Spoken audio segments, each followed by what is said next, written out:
dear students, so now it's time to solve the exercise. So now let us solve exercise 6.3. So here the first question is, in figure side PQ and RQ of triangle PQR are produced to point EOS and T.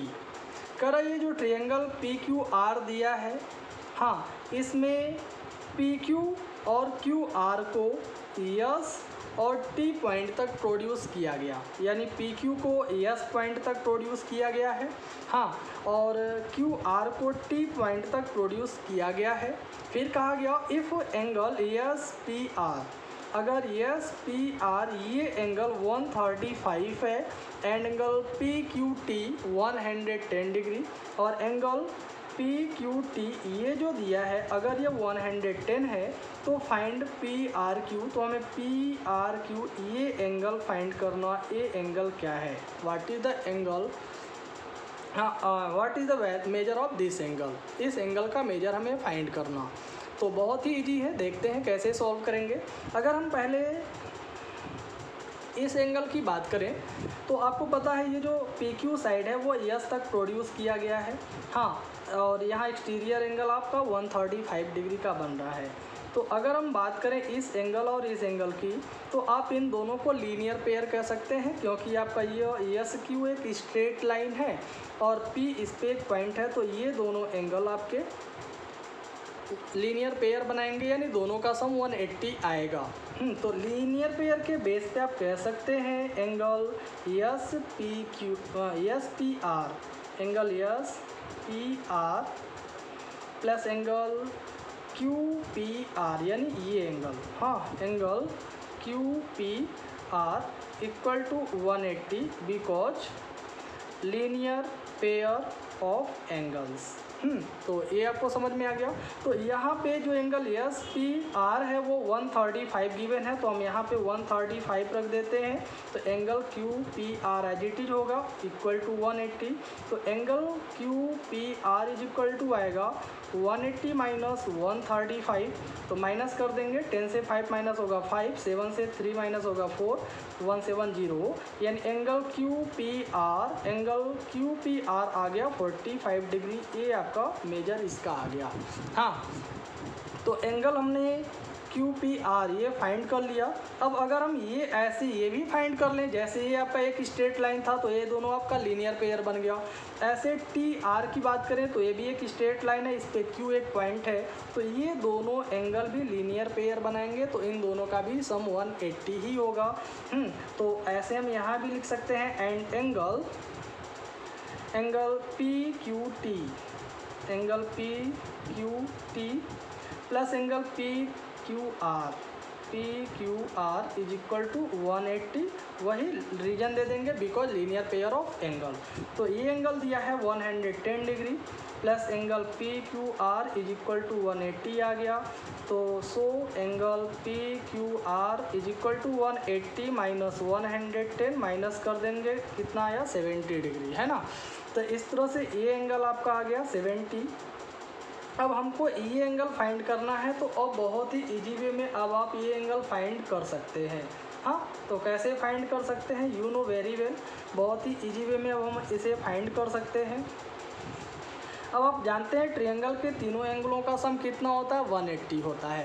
हाँ, triangle के तीनों एंगलों का सम 180 होता है, जिसमें से हम 2 angle find कर चुके हैं।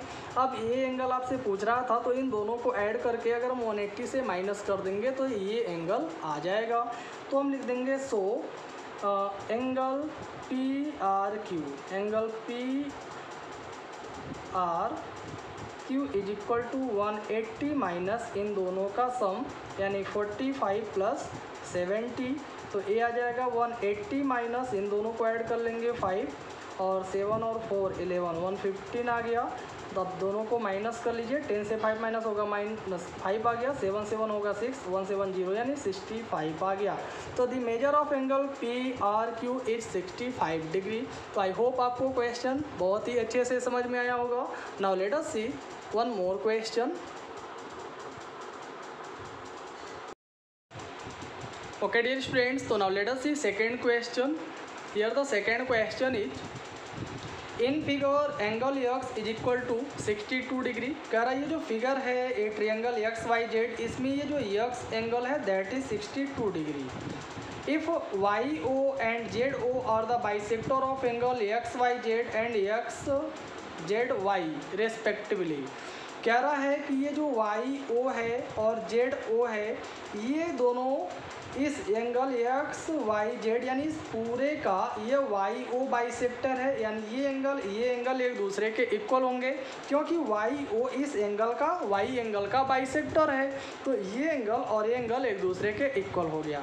ऐसे जेड ओ इस पूरे एंगल जेड का बाइसेक्टर है, तो ये एंगल और ये एंगल भी एक दूसरे के इक्वल होगा, ऐसा ये कह रहा है। हाँ, तो find angle O Z Y. तो कह रहा आप बताइए एंगल ओ जेड वाई यानी ये एंगल कितना है, इस एंगल का वैल्यू बताना है, ओ जेड वाई का value, and Y O Z और ये एंगल बताना है। हाँ, ये एंगल क्या है व्हाट और ये फाट, ये दोनों एंगल आपको फाइंड करना है। तो how can you find out, ये कैसे फाइंड कर सकते हैं, लेट अस सी। तो स्टूडेंट इस क्वेश्चन में दिया है एंगल जो x है वो 62 है और एक्स वाई जेड भी दे रखा है, एक्स वाई जेड दिया है 54, एक्स वाई जेड यानी ये y एंगल पूरा 54 डिग्री है। कितना है, ये पूरा 54 है। हाँ, ये कह रहा है। तो अगर हम 54 का हाफ कर दें तो ये इतना एंगल ओ वाई जेड, ये जो पूछ रहा था, या ओ वाई जेड आ जाएगा अगर हम इसका हाफ कर दें तो अगर हम हाफ कर देंगे तो ये आ जाएगा। बट अभी आपको ये एंगल नहीं फाइंड करना ओ जेड वाई। तो ओ जेड वाई ये एंगल फाइंड करने के लिए क्या करते हैं हम, ये एंगल हमें नहीं पता, तो हमें पता ये पूरा एंगल 62 है और ये पूरा 54 है, इन दोनों को ऐड करके 180 से माइनस कर देंगे तो एंगल एक्स जेड वाई यानी ये पूरा एंगल आ जाएगा। हाँ, कंप्लीट एंगल ये आ जाएगा। तो अगर हम इस ट्रायंगल को लेकर के चलें, हाँ, तो आप यहाँ लिख सकते हैं in triangle X Y Z, triangle X Y Z में angle X plus angle Y plus angle Z equal to 180 आएगा। अब एक्स दिया है 62, वाई दिया है 54 और जेड एंगल हमें नहीं पता, ऐसे रहने देंगे इक्वल टू 180। तो जेड एंगल लिखें, हाँ, चाहे हम जेड लिखें या एक्स जेड वाई लिखें, बात एक ही है। तो मान लीजिए अगर हम यहाँ पूरा लिख देते हैं एक्स जेड वाई तो इक्वल टू आएगा 180 माइनस इन दोनों का सम, यानी 6, 4 2 6 हो गया और 6 और 5 11, तो यहाँ आ गया 116 को माइनस कर दीजिए तो एंगल एक्स जेड वाई आ जाएगा 10 से 6 माइनस हो गया 4, 7 से 1 माइनस हो जाएगा तो 6170 यानी 64 आ गया। हाँ, तो ये पूरा एंगल आया 64, कितना आया 64। अब आपको बताना क्या था, ये कंप्लीट नहीं बताना, बट आपको बताना ओ जेड वाई यानी इतना एंगल। तो आपको पता ये और ये दोनों इक्वल है, यानी आधा हाफ है ना। तो अगर हम इसी का हाफ कर दें तो ये एंगल आ जाएगा, या interior angle O Z Y आ जाएगा। तो हम लिख सकते हैं so angle O Z Y equal to half of angle X Z Y, यानी एक्स जेड वाई का हाफ कर देंगे तो ये आ गया 1/2 into angle X Z Y के प्लेस पे इसका वैल्यू रख देंगे 64। तो ये 2 से कैंसिल हो गया, 2 3 जा 2 2 जा यानी 32 डिग्री आ गया आपका, ए एंगल आ गया 32। हाँ, ये 32 आ गया। तो इतना आपको समझ में आ गया, गुड। अब ऐसे ही अगर हम ये पूरा एंगल दिया है ना 54, तो 54 का हाफ कर देंगे तो ये इतना एंगल आ जाएगा ओ वाई जेड आ जाएगा। तो अब हम लोग यही करते हैं। तो student now you can also find out angle O Y Z like this. तो आप लिख सकते हैं एंड एंगल ओ वाई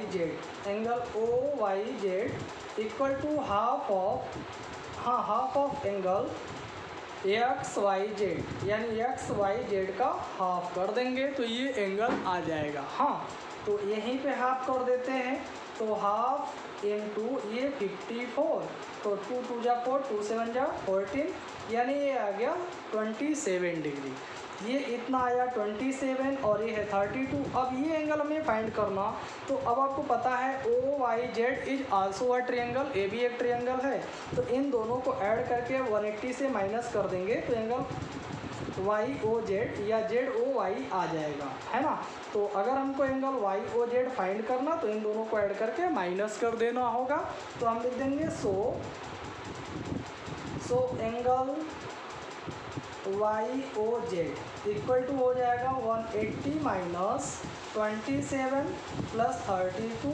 तो 180 माइनस इन दोनों को ऐड कर लेंगे 9 5 59 आ गया। तो माइनस कर लीजिए, 10 से 9 माइनस हो जाएगा 1, 7 से 5 माइनस होगा 2, 1 एडिट ही जाएगा। तो ये आ गया 121, ये एंगल आया 121। तो आई होप आपको ये क्वेश्चन भी समझ में आ गया होगा। हाँ, in case of any doubt you can ask me. Thank you.